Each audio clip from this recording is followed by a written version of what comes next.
काय नाव आहे तुमचं? डॉक्टर सनी सिंग.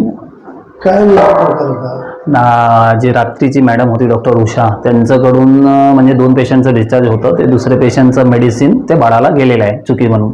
म्हणजे ते त्यांनी बघितलं नाही की पेपरवर दोघांची मेडिसिन लिहिली होती. बाळाला इंजेक्शन चालू होते, त्याला इंजेक्शन न देता गोळ्यावर त्याला दिलं. मग ते गोळ्या त्याचे नव्हते आणि ते मेडिकलवाले पण देऊन टाकले आणि ह्यांनी पण घेऊन टाकलं.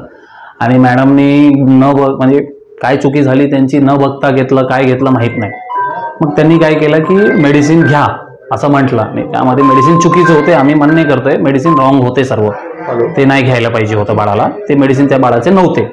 तर त्या बाळाला नव्हते तर मी सकाळी जसं आलो मॉर्निंगला ड्युटीला, मी विचारलं की काय काय पेशंट येऊन बघतो की ह्या पेशंटला मेडिसिन गेलं, डिस्चार्ज मेडिसिन गेलं, बरोबर गेलं. तर आम्ही त्याच्यासाठी 2 दिवस इंजेक्शनसाठी ते बाळाला बोलवलं होतं की त्याचे जे बाकीचे ट्रीटमेंट राहिले होते, ज्याला लंग्समध्ये इन्फेक्शन होता, तर ते लंग्सचे इन्फेक्शनचे इंजेक्शन होते 2 दिवसाचे अजून राहिले होते, कारण त्यांची परिस्थिती नव्हती. आम्ही म्हटलं 2 दिवस तुम्ही येऊन जाऊन करू शकता. त्यांनी मी फोन केलं की तुमच्याकडं मी म्हटलं त्यांना की बाबा तुम्हाला इंजेक्शन चालू आहे ना? ते बोलले नाही इंजेक्शन आहे, गोळ्या चालू आहे. मला नाही, गोळ्या नाही, गोळ्या चुकीचे आहे, तुम्हाला इंजेक्शन चालू आहे. मी फोन करून सांगितलं, त्यांना कळवलं की मेडिसिन घेऊ नका आता. तर तेच त्यांचं म्हणणं आहे की असं आहे तसं आहे, ते बोलत होते. मग त्यांना समजवायचा प्रयत्न आम्ही करतोय. डॉक्टर उषा रासम म्हणून आहे. माझा अंकिता रवी गायकवाड.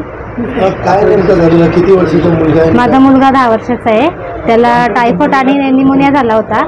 आम्ही 3 दिवसापासून इथे ॲडमिट होतो. रात्री आम्हाला त्यांनी डिस्चार्ज दिला आणि त्या डॉक्टरांनी त्याला मेडिसिन ज्या लिहून दिल्या त्या एका पेजीवरती दुसऱ्या पेशंटच्या पण मेडिसिन लिहून दिल्या. आम्हाला माहिती नव्हतं. आम्ही रात्री मेडिकलमध्ये जाऊन गोळ्या औषधं सगळ्या घेऊन आलो त्यांच्या सांगण्याप्रमाणे. त्याच्यानंतर आम्ही ज्या गोळ्या त्या डॉक्टरला दाखवायला आलो की ह्या गोळ्या बघा बरोबर आहेत का, तर डॉक्टर बोलले का हा या गोळ्या बरोबर आहेत. त्यांनी टिकमार करून सकाळ संध्याकाळ 2 टाईम दिवसातून जेवढ्या खायच्या तेवढ्या सगळ्या त्यांनी गोळ्या लिहून दिल्या. आणि मग ते बोलले आम्हाला का तुम्ही बाकीचं इंजेक्शन वगैरे घ्यायचं, तुम्ही तुमचे जे डॉक्टरकडे तुम्ही जात होते पहिलं त्याच्याकडे जाऊन त्याच्या हातामध्ये सलाईन आहे तिकडे जाऊन तुम्ही त्याला इंजेक्शन घ्या. आम्ही सकाळी तिकडे गेलो तेव्हा आम्हाला माहिती पडलं का त्यांनी या चुकीच्या गोळ्या दिल्या.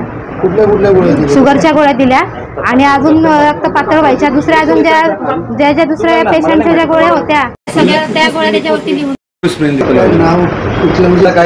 त्याला काहीच नाही, त्याला फक्त टायफॉइड आणि निमोनिया होता.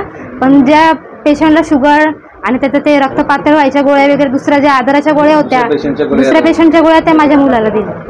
कुठलं हॉस्पिटलचं नाव? मनोमय हॉस्पिटल. आता काय मागणी तुमची? तक्रार दाखल करायची, आम्हाला त्यांच्यावरती गुन्हा दाखल करायचा.